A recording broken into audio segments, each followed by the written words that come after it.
Hi, I'm Jason Matthews, owner of Matthews Painting Company near Warsaw, Indiana. We continue our tutorial videos that we show all of our new painters who we train to become professional painters and train them on drywall repair.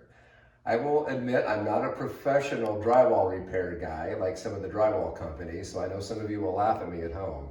But we just try to teach the basics here so that in the end result, when we're done painting, it looks really good. And so today I'm just going to talk to you about some basic skim coating. That just means resurfacing an area. I've already have my mixed up joint compound here. It's called 45-minute quick set joint compound. So it sets up harder than most products. You can also do skim coating with like +3 or multi-purpose joint compound that comes ready mixed already. And this is just a small area of a smooth wall I'm going to do, and then I'm going to do like a little bit over texture here in just a couple minutes. And so I'm just going to get going and start getting this joint compound on the wall. This would be very common if someone wanted their texture covered and they wanted like smooth walls, if they had textured walls. We have to do this when we are sometimes removing wallpaper and there's a lot of damage. So let's just get to it. So what I like to do, this is a little bit runnier than what I like, but I like to get as much as I can on the wall. And then I don't have my handle way up like this. I like to have it down so I'm getting a lot on the wall. And I am just going to keep going right back into my pan and putting as much mud on as I can. We call this mud. I know I've been using the term joint compound. If you can see, my pan's emptying out fairly quickly. Now, if I was to lift my handle up like this, it takes the mud off. That's why it's important to keep this handle close to the wall so that you can actually get as much joint compound mud onto that wall. You can see I'm getting a little messy here in our shop area. So I'm going to put a little bit more on here for illustration. And what I like to do is I do like to work it back and forth to knock out some of these bubbles. Go ahead and bring it in. I just want to show the folks that are watching, you can see all these bubbles starting to take place. When you start working it back and forth, you can see those bubbles start to minimize and work out of the skim coat.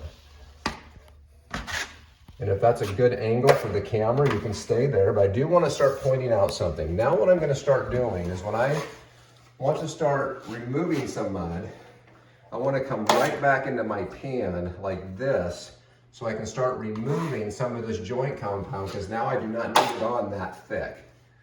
You might say, why did I put so much on to begin with? Well, it's faster. We have no reason to just put little skim coats on. You can see these bubbles starting to form. That means we're also very heavy still. See how much joint compound is still going on? I do like to go two directions like this, just so you're not wasting time in the air. You can see how I'm going up and down, just utilizing each pass with my drywall knife. This happens to be a 12-inch. You can see some ropes and ridges here, and so typically when you're learning, that would be acceptable because we could scrape those out before a second and third skim coat, which we have to do a lot of times. But you can see now my handle's up a little bit because I'm removing some of this joint compound, because it does not need to be there as we're resurfacing this area. Notice how I'm always coming back in my pan when I'm taking some of this joint compound off. And so we're starting to get a really, really smooth surface here. The air bubbles are starting to minimize. You can go ahead and bring it in a little closer just to kind of see the surface and what's starting to happen here. And they're coming back a little bit here, so I want to take a little bit more joint compound off there, just so that it looks a little smoother. So that's basically what your first coat of a skim coat would look like. Sometimes we're doing entire walls. I'm going to show you quickly over here what we would do over a textured area. Let's just say this was a ceiling that was stippoed or stomped. We call them both stippo texture, stomp texture, where we had to cut out like a loose area from like a water leak. This is just a practice area. So this has been primed, we cut out the loose area. A first coat skim coat basically is the same principle over textured areas. We're just going to get a lot of joint compound on. I'm going to come out a little further than I need to. Look at my handle, that's very important. My handle is close to the wall, it's not out here. That's going to allow the joint compound to stay on the surface. I'm going to work that back and forth a little bit. My handle's so close, my fingers are dragging in the compound a little bit, so that was a little too close. Now I'm going to start taking off, okay? And we just want this to be fairly thin on the first coat. Like so. There was that cut out area. And for a first coat over texture, that's about the look you're going to get right here, okay?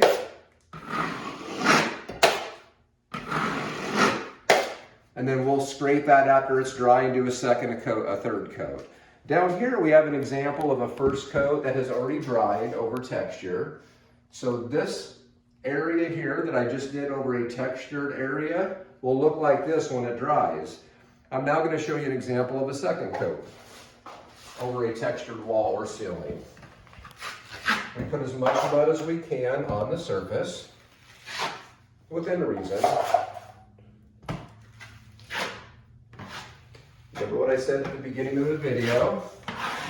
There are people that do it a little differently and better, but this will help some of you at home as well as some of you out there who own painting companies to basically still be able to complete this in your own comfort or at home and still have a nice surface for painting. So we're going to work this back and forth a little bit just to start smoothing out the air bubbles, which is because it's very thick right now. Now if you notice, it's looking quite a bit better second coat here over a textured area than it did first coat up above. You're still going to have some ridges, and we're going to have some air bubbles to contend with. That's almost impossible to completely eliminate. You can go both directions, but that's helpful. Like so. Usually these ropes here are, because the mud also still is a little heavy. You can see how that's slowly getting better. If the camera can go ahead and look at the area above first coat up here, see how it's really rigid and you see the texture? And then come down to like a second coat area, how it's starting to look just a little bit smoother with the second coat over your textured repair. So I hope that was helpful. It just gives you a basic introductory beginner level idea on when you hear the word skim coating or resurfacing an area that has been damaged from wallpaper removal. I will say if it was from wallpaper removal, make sure you cut out any loose areas and make sure you oil prime or use a product like Roman or Guardz to actually seal in that brown drywall first, that brown drywall paper before you run your skim coating. If you do not do that, you can end up with some ripples and bubbles, and then it's just a mess. So I hope you liked what you saw. For more information, you can contact us at matthewspainting.com, or you can just post your question here, and I do reply to those about every 3 months.